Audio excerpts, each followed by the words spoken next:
Alright everybody, welcome back to Valhalla, and we're probably gonna end off Valhalla, the whole thing today, with the Anna segment. That's part of the prologue, I guess? Let's see what this is.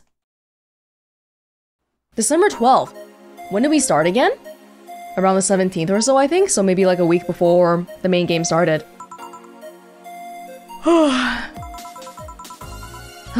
Man, such a slow night. At least I'm not serving dogs. So the prologue was before that.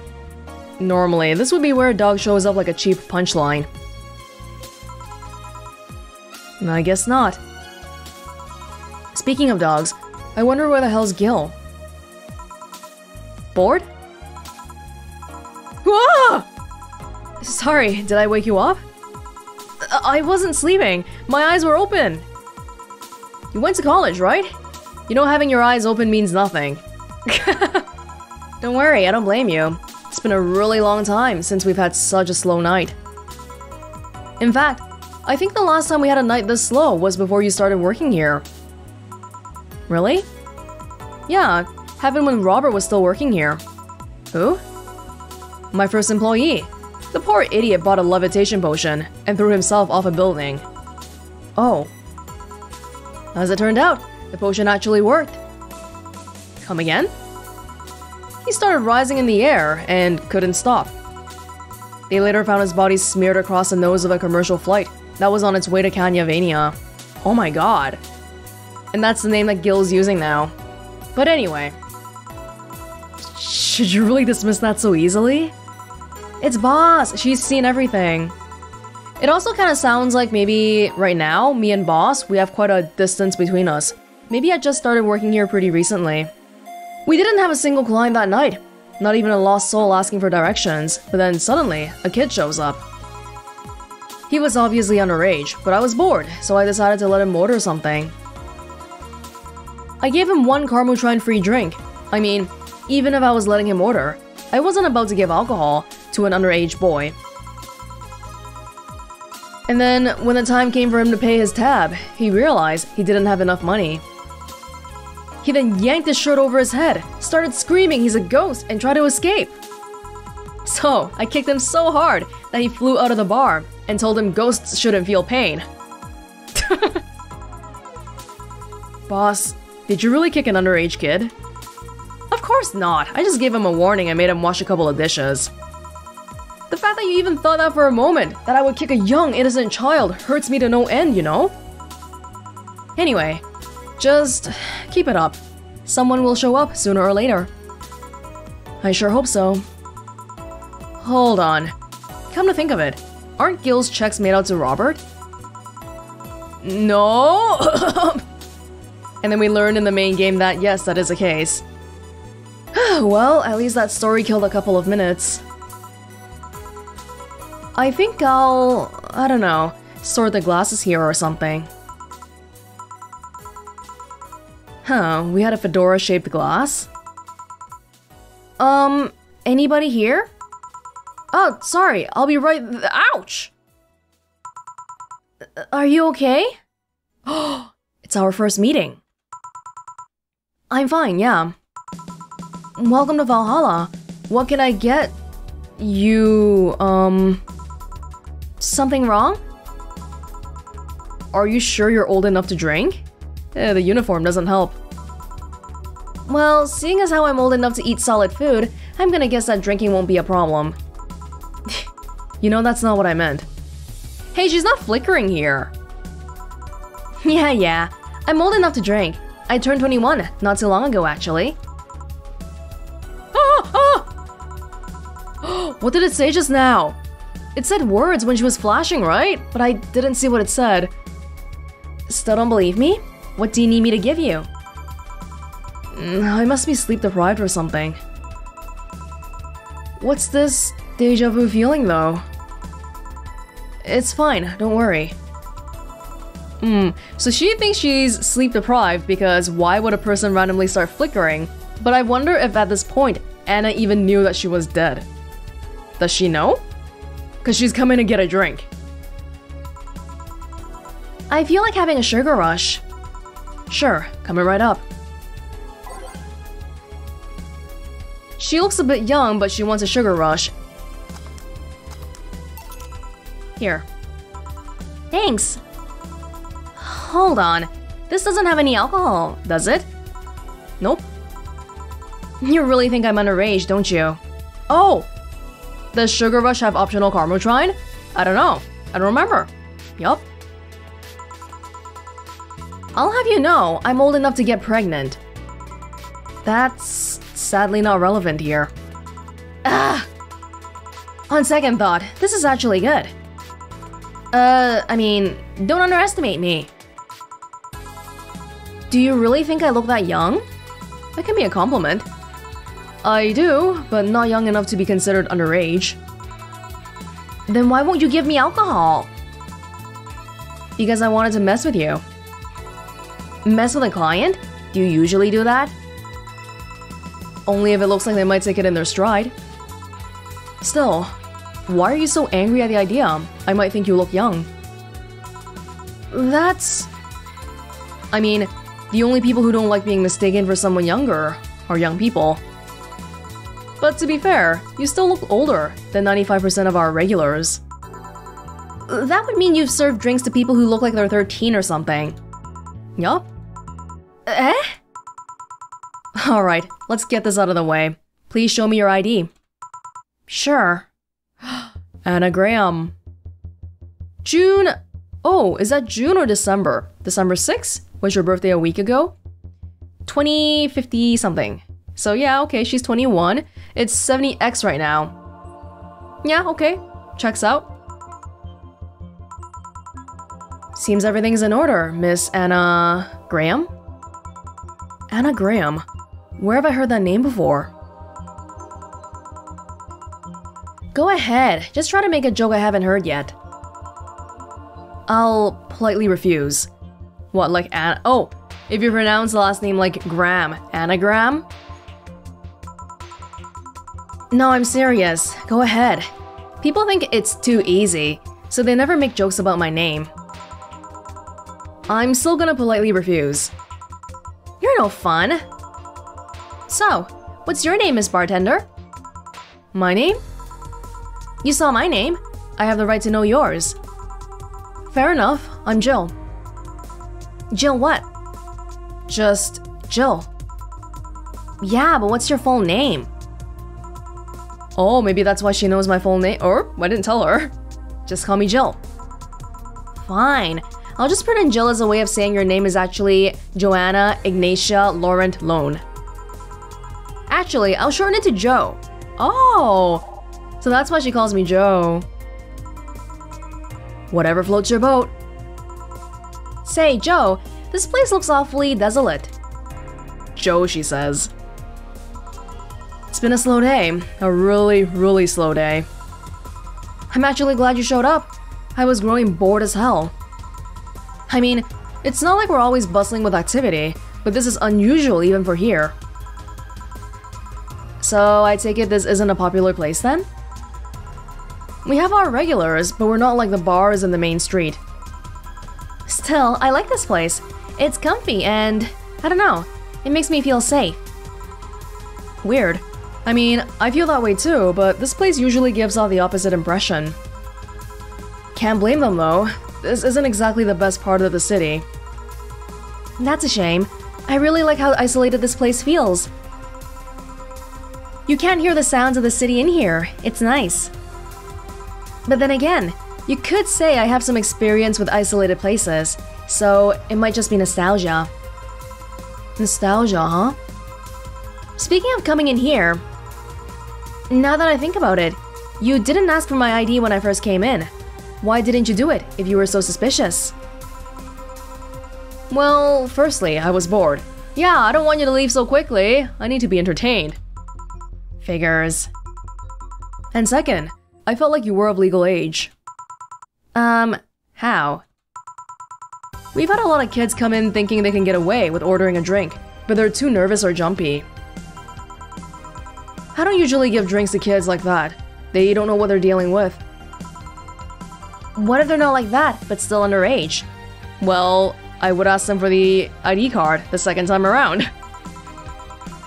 If they at least look like they're above legal age, I would be able to live with myself, I guess.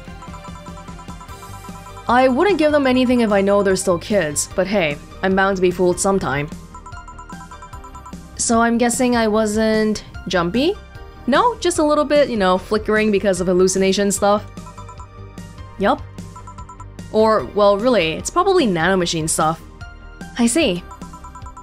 Hey, Joe, now that you know I can drink legally, can I get another one? What do you want? Give me something sweet. Sweet? Sure. You want another Sugar Rush? Did Sugar Rush have alcohol in it? Oh, it really is optional Karmotron. Let's keep doing this, and then still not give her alcohol. We'll see what she says. Here you go. This doesn't smell like my dad's breath on Sunday morning. Did you give me something without alcohol? I did. I'll let you know I'm old enough to use a bra, so don't you dare underestimate me. That's not relevant here. So they probably didn't expect me to do twice without alcohol because this is kind of repeating a bit. Maybe for you. Hey, Joe, do you drink? I suppose, yeah. It'll be weird for a bartender to not drink, you know? I don't know. I've met dentists with bad teeth. Bartenders who don't drink totally would make sense. Dentists with bad teeth? That's horrible. That's silly. It'll be like a vegan chef running a BBQ restaurant. You think? Yeah, I mean, it's not a matter of whether you can eat or drink whatever it is that you're making. It's more like, why do it if you don't like it? Yeah, I guess that's true. A dentist might have bad teeth, but he could still like working in dentistry. But why bother bartending if you don't like alcohol? 'Cause it pays money? See? Something wrong? I just noticed you haven't said my name yet. I haven't... what? Aside from when you read my ID out loud, you haven't said my name. Meanwhile, I've called yours like a gazillion times now. Usually, as a very general rule of thumb, people who are willing to use other people's names often are more socially inclined. Or rather, I find that people who don't use other people's names tend to be more socially awkward. And I'm not saying that as a diss because I don't like using people's names either. The wrong name though. Well, I haven't had the need to say your name. Come on, humor me. Say my name. Why? Say my name! Say my name! Say my name! Anna. One more time. Anna. Yes! Now one more time. I still didn't see it. What did it say? I'll know in editing. Nana. It happened again. Maybe I need glasses? And there's that feeling again. Did I see someone glitch out in the past? What would that be about? Oh, come on. Why did you want me to say your name? I like hearing people call me by name. It feels personal and fuzzy. Yeah, but asking people to say your name like that is a bit... quirky? Creepy. I don't know about that. There was a certain someone who would wake me up in the morning saying my name. Your name is important. Once you know someone's name, the gap between that person and you disappears. I actually do agree. The sound of somebody's name is the sweetest thing they could ever hear, as said by Dale Carnegie. Once you give names to things, you start seeing them as important members of the family. So what if it's creepy? It's still nice. Stop calling me Joe and use my name then. Say, Anna, can I ask you something? You called me by name, so sure. About your arm. Oh, that's right, we never really saw this properly, but she doesn't have one, right? It's not even a prosthetic, she just doesn't have one. What about it? Oh yeah, I'm lacking one. Did saying the word creepy remind you of its absence? Actually, I've been wanting to ask about it since you came in. They definitely drew it in a way that you can't see it though. On purpose? At least be uncomfortable for a second. I'm trying to get a rise out of you. Sheesh. So, what is it? How did I lose it? If it's not too personal. It isn't. I'm actually proud of the tale. Oh, why? You're looking at a proud survivor of nanomachine rejection. Really? I thought that was something doctors detected while a fetus is still in the womb. Yes and no. There's actually two types of nanomachine rejection syndrome. Localized and the other one. The first one is the most common. They usually detect it while you're still a fetus. That's when they turn you into a cat boomer. The other one can sometimes appear in your teenage years. It's incredibly rare, but it's still possible. Oh, would that be Lenore then? So that arm... Nanomachine rejection basically causes your body to attack itself. Tissues start ripping apart, your organs malfunction. I was lucky. In the end, all I lost was an arm and a handful of toes. Get it? A handful, because I lost 5. Anyway. I have a prosthetic arm, but it's in maintenance right now. Oh, I see. It's a bit weird to be without it. I still feel like it's there, like a phantom arm. Just a couple of hours ago, I tried to grab something and I just stood there, thinking that arm was doing something. But anyways, mind getting me another drink? We can keep talking about my stump after that. Right. What do you want? Let's try something classy. It's weird being in a bar and not asking for a fancy drink. But it's a crappy bar though. Is there anything classy that's optional Carmotrine? I feel like I'm bullying her a little bit. Hey, you know how Anna being here right now is probably because of the whole nanomachine rejection stuff? Then, is that also kind of saying that there's a chance that the same thing might happen with Lenore? I don't know, it's a bit of an eerie thought, but at the same time, also kind of comforting, right? Okay, unfortunately, everything here has Carmotrine. Boo-hoo. So I'll just give you a bad touch. Why not? Here. This looks expensive, alright. I'm starting to have second thoughts right now. You haven't paid for anything. Just drink it. This is probably the time when Jill was like, oh my god, you made me clean everything up off the ground because you weren't actually there. So, any questions about my stump, Jill? Not about your stump, actually. What is the treatment for nanomachine rejection syndrome like?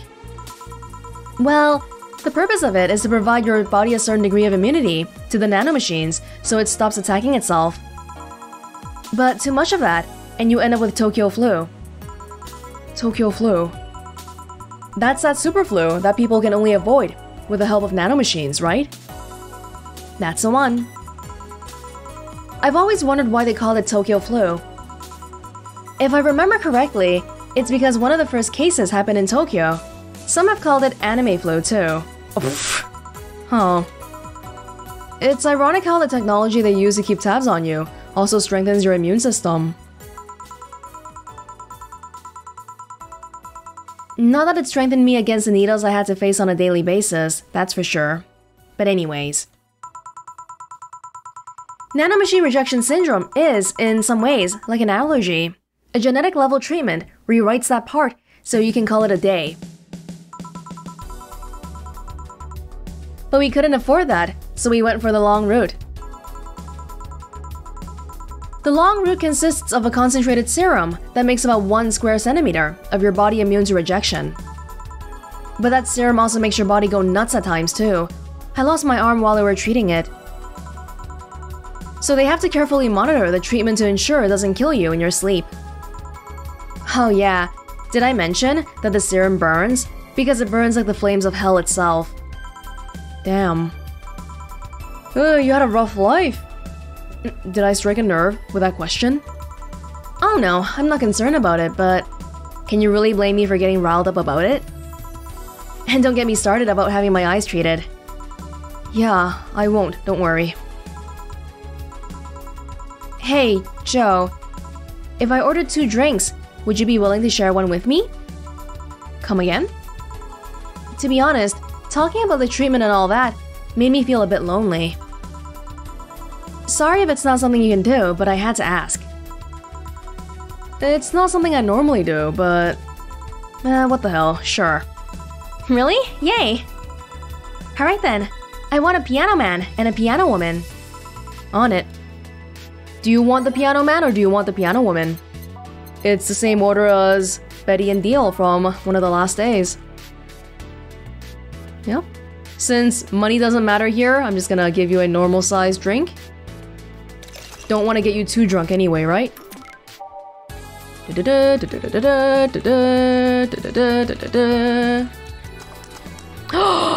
did I do wrong? Oh, frick, I'm missing 1 Bronson extract.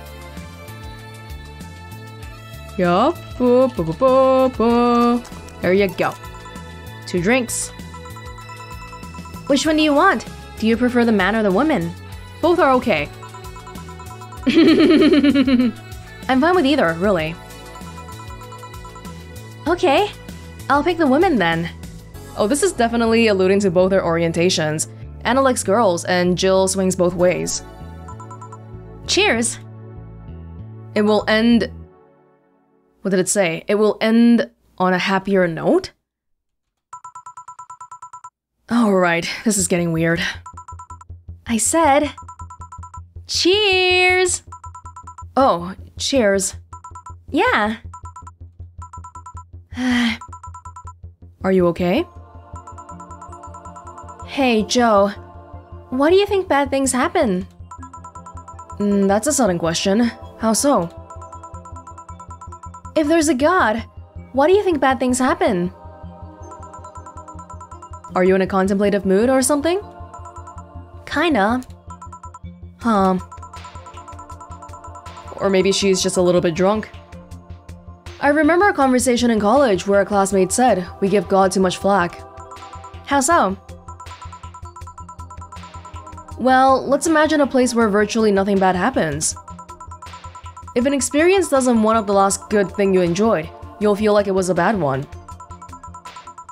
Even if you lived in a place where every good thing was one-upped by an even better good, past events would seem bad. It's like the hedonic treadmill. Well, let's say you have chocolate. I like chocolate. Everyone does. No, not dogs. My mom doesn't.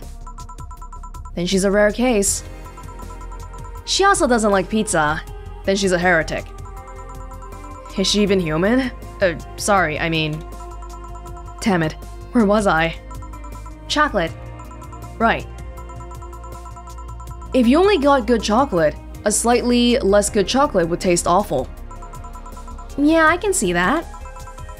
And if you only got chocolates that tasted better each time, then the chocolates you ate before in the past would worsen in memory. Oh, yeah. Now I get it. So yeah, sometimes bad is just a matter of contrast. That still doesn't justify why bad things like death happen. Circle of life, recycling, returning to the planet, so on and so forth. I don't know. Maybe we're just too concerned with smaller plans to look at the bigger picture. Maybe that death will trigger something else in the future. Like nanomachines talking to me. If there's reincarnation, maybe that person's needed somewhere else. Maybe the world works in an entirely different way and we're limited by human reasoning. I don't know, I'm just a bartender. If there's someone to ask about the metaphysical nature of death, it's not me. Sometimes I think God is just a dick. Giving me a disease, allowing me to survive it but depriving me of my special someone. Your girlfriend that died in the hospital. Do you need context for all of that? The special someone, I mean. I'll connect the dots eventually. Keep talking. You're obviously venting some stuff there. Oh, alright then. It's like God's... I don't know. It's like he's some edgy writer who likes having his characters suffer. I take solace in the reasoning, because then I start expecting bad things. What if you're looking at it from the wrong angle? How so? Main characters usually have this tragic backstory that we never really see in the beginning. Yeah, your girlfriend dying? Oh, shoot, I just realized that's something that Jill and Anna both have in common, huh? Even though my girlfriend's the one with nanomachine rejection, but both of us have lost girlfriends. Something that helps them move on, that gives them motivation to power through the plot. Maybe you're not living the girth of your story yet. Maybe this is your backstory getting set. Who knows what the future holds for you? That'd be nice. It's at least better than my old outlook. Yeah, I like it a lot. I'm gonna start thinking that way now. Today, my origin story ends and my actual narrative begins. That's the spirit. Thanks, Joe. I feel a bit better. I'll be here if you need an ear. Glad to know that. I have to leave. Bye, Joe. Please come again. I will. You will, but not in the ways I really expect. Well, that was an entertaining diversion. Oh, boss, what happened? At this point, Jill hasn't realized that something is wrong with her. Like, she sees the hallucination, glitchy stuff, but she doesn't really expect anything yet. I came to ask you that. Huh? You just spent an hour talking to yourself. No, I didn't. There was a girl named Anna here. There was nobody here. I was actually coming to tell you we're gonna close for tonight, and there you were chatting with thin air. A spirited talk too. That can't be. She paid for her drinks. The registry says the money came from your account. But all the drinks I served her. You mean the liquid that someone who is definitely not gonna be me has to clean off the floor?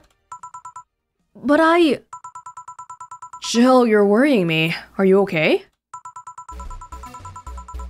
The last thing I need is another employee who talks to herself.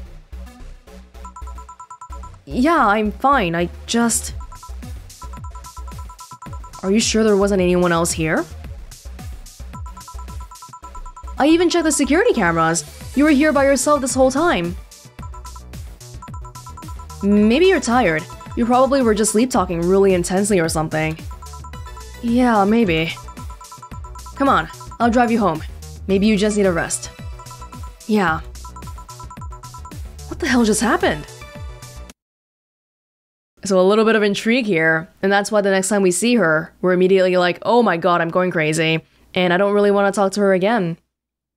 And that gives some context as to why Jill reacted to the name Graham before. I wonder if that prologue was written during a different time though, because I feel like Dana's characterization is a little bit different. She didn't really make any jokes at all here. But as you can see here, after doing that, as well as finishing a new game plus, there was another option available here. January 1st, right after my New Year's party. Hey, 4, leave Gabby alone. Let her sleep. This is right after the ending. Happy New Year! I said, Happy New Year! I said, I heard you the first time. Oh, wow. Gabby. Yeah, now we can talk to her in the confines of our own home and no one will judge me. Then answer the first time, would you? Don't be rude. You trespassed into my house and I'm the rude one? I didn't trespass, I just showed up here. That's trespassing. Trespassing implies passing. I just appeared here. Thus, there was no passing. And how exactly did you do that? Oh, hey, You're talking to me directly. Don't change the subject. I'm so happy you're not pulling that whole telepath crap. You're the one being a telepath. But I can't read minds. I can read words, however. Oh.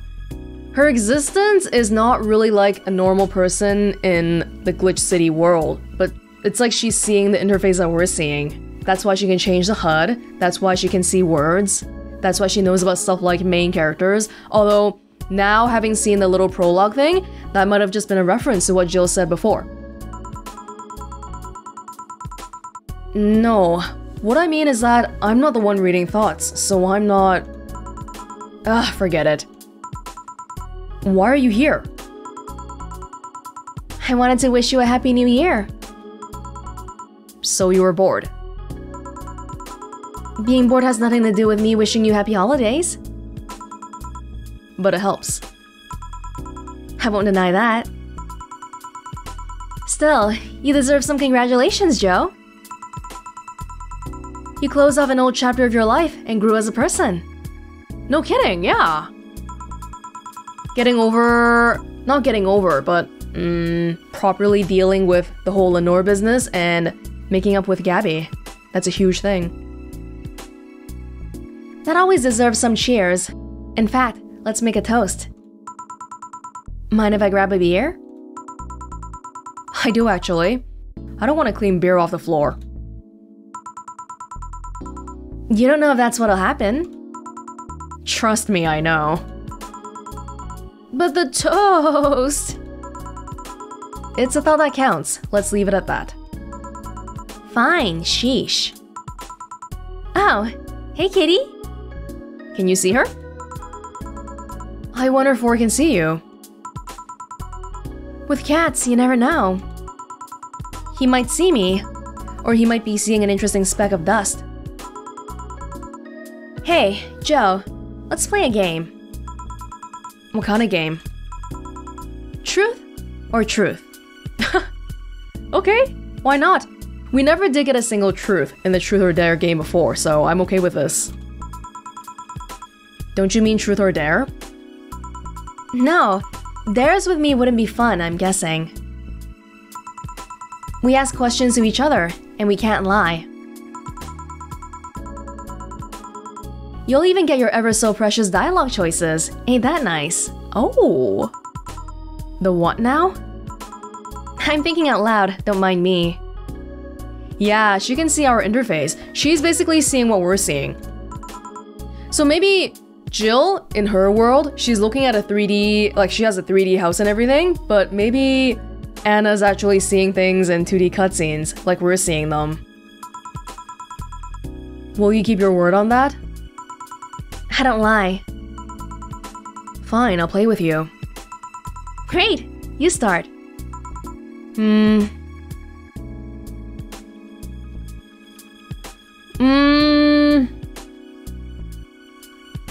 I'm inclined to think that all of her story is true, so why don't we ask what she is?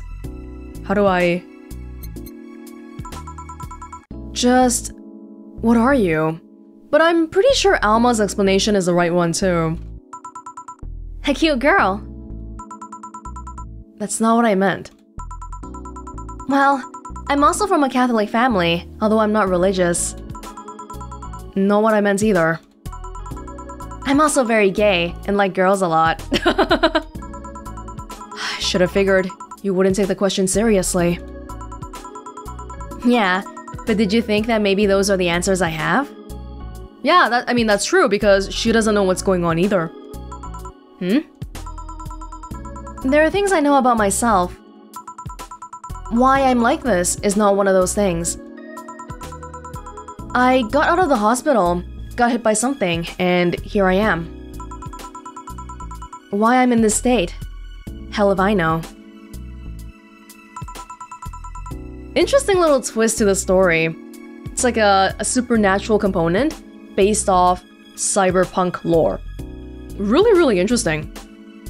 Sorry if I sounded rude. You are just your charming usual self, Joe. Well then, my turn. Do you like your boss? I do. No. Do you like your boss?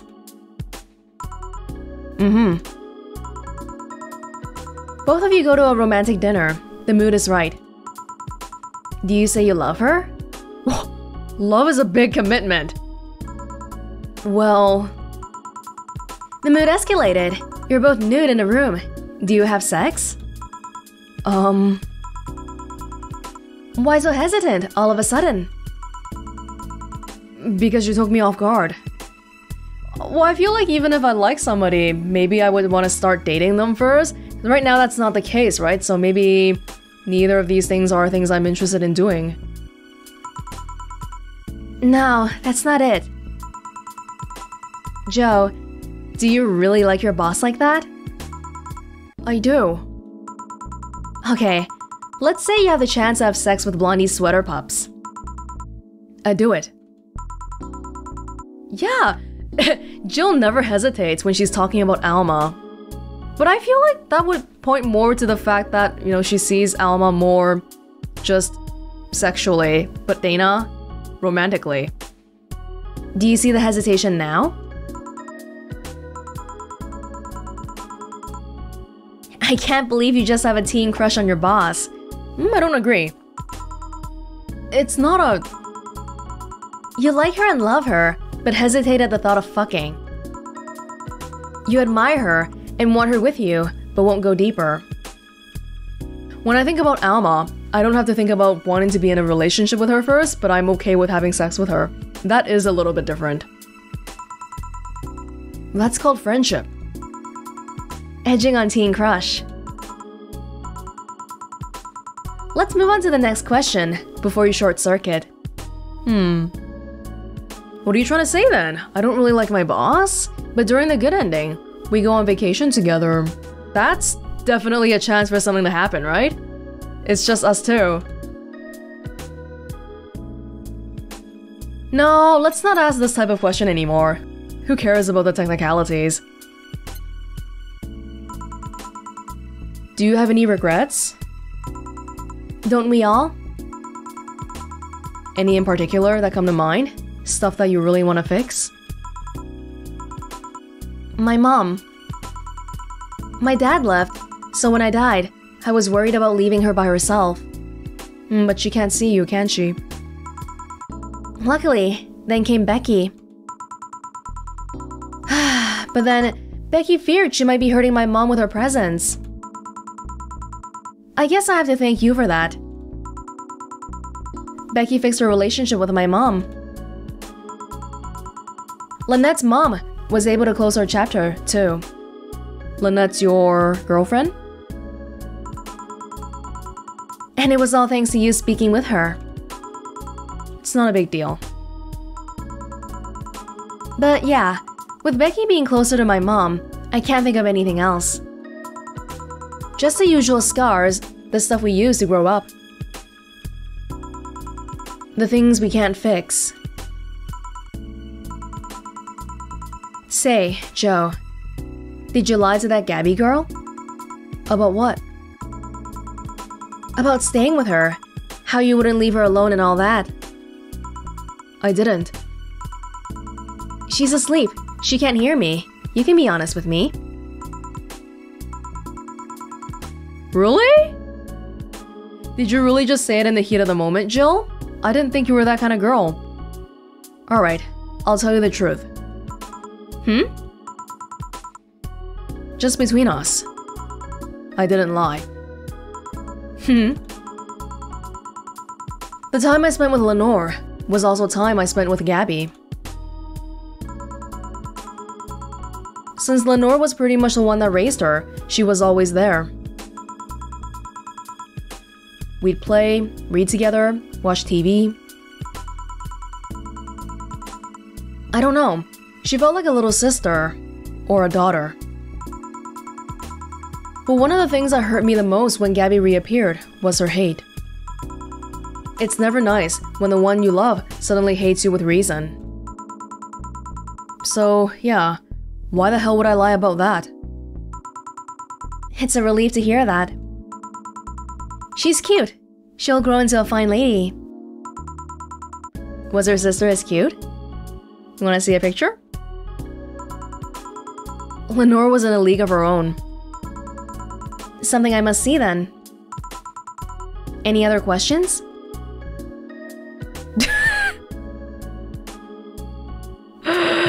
One of these is not like the others. Let's do it. Okay, let's get this over with. What I wonder about is, not everyone can see Anna, but can I always see Anna? Or can Anna appear invisible to me too? Yeah, because then if we know the answer to this question, then we might know the answer to this. Your next words will be, do you watch me masturbate? Ah, because you can read the choices on the screen before I click them. Do you watch me the fuck? That question was gonna come up at some point. And the answer is... I'm building suspense. Just answer. No. Why not? I meant that I don't watch you masturbate. Oh, I thought that's what Jill was asking her. Why don't you? Huh. Why do you sound so surprised? With the stuff you say, can you blame me? I have a sense of personal space too, you know? And there's a line between pestering and being an asshole. Not that I'd be against the idea of watching you, mind you. Should that flatter me? Take it as you will. I'm surprised you believe me, though. At one point, I just gave up and started taking you as you come. And you didn't suddenly start joking about how you watch me masturbate. That means it's something you wouldn't joke about, and thus not lie. You've been thinking about that question for a long time, haven't you? Maybe. Well, to ask something in the same vein. Let's say you have the chance to have sex with any person you want. One night of action, until your body crumbles. Who do you pick? Your boss? I wonder. Blondie sweater pups? Please be quiet for a second. It's not the riddle of the Sphinx, Joe. I guess I'd pick... who would Jill pick? Is it kind of creepy if she says something like Lenore, though? Because she's not here anymore. What about Anna?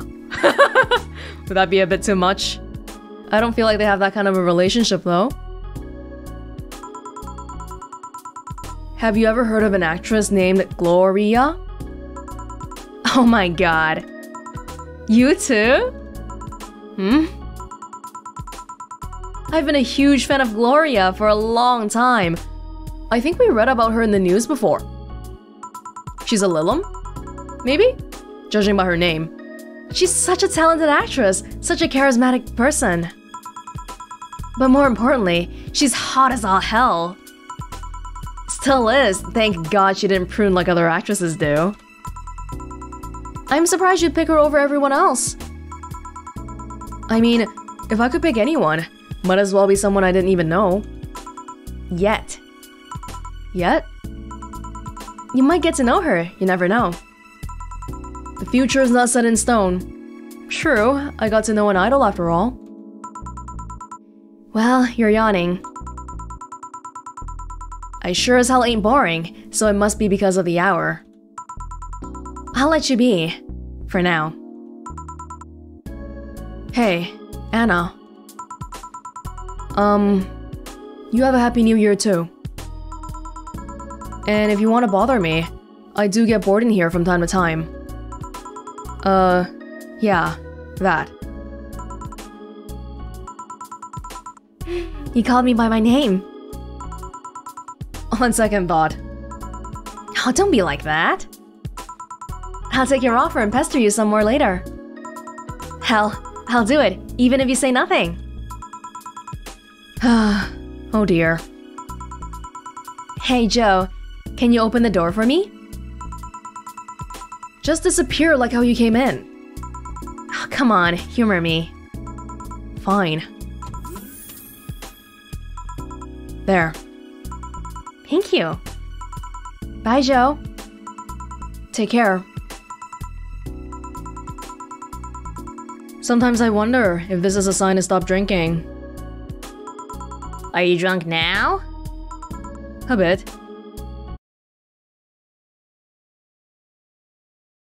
Oh, I love that. That was so chill. And it gave us a proper introduction to and wrap-up to Anna. She's a really mysterious girl, even in a future dystopian city with white knights and Valkyries, and she's still so unique. It's really, really cool. Nice that we finally had a proper chat without, you know, us getting mad at her because she doesn't really exist and whatnot. Feels like by the end here, Jill... I'm not sure if she would consider herself completely sane just yet, but it doesn't feel like she's rejecting Anna's existence anymore. Futuristic nanomachine ghosts, man. Well, that is probably the very end of everything here. I mean, I pretty much said some of my thoughts earlier already, but yeah, this was a really, really fun ride. All the endings we saw properly wrapped up everyone's tale. Kind of. Well, it's a person's life, right? So you can't really wrap it up until they die, but hey, feels like things are gonna be okay, even though we live in this shitty-ass city. And even Anna. Not sure where she's gonna go, but I'm sure that's not gonna be the last we see of her. Really, really enjoyed this one. It was a little tough to have to read all of it out loud, but in the end, I feel like it was worth it. Because I found some enjoyment out of doing all sorts of weird voices too. My favorite was probably Donovan. That might be a little bit surprising, but the crudeness was actually kind of fun. There were so many really cool characters, I don't even know who to pick if you asked me who my favorite character is. Maybe Dorothy? She always makes me laugh. Who's your favorite character, if you have one? I'm really curious to know who's popular because it feels like everybody is so damn cool in this, and yeah man, this was just a blast. Chilling out in a bar and talking about existential crises with robot prostitutes. What more meaning could there be in life? If you enjoyed the game, I really should say this more often at the end of my videos, but if you enjoyed the game, do consider buying the game for yourself, for a friend, even if it's on discount to support the developers. Especially because we know there's gonna be a sequel later this year, Nirvana. And originally, I played Valhalla to see if I was gonna be interested in it, and I'm pretty sure anybody who's made it this far is probably gonna be interested in it, right? So yeah, I think I'll see you again there. But I do recommend, if you haven't looked up anything about it, take a look at some of the screenshots and gameplay demos first, because I feel like it is quite different in terms of artwork and design from Valhalla. It looks much more old school, and I feel like it's on purpose, definitely, but it still might be something that needs getting used to. So take a look at that, and this was Welonz with Valhalla, VA-11 Hall A, Cyberpunk Bartender Action. I hope you enjoyed watching as much as I enjoyed playing it, and I hope to see you all in Panama later this year. That probably means we're gonna see Jill and Dana again. Huh. Well, I'll see you all there then. Bye!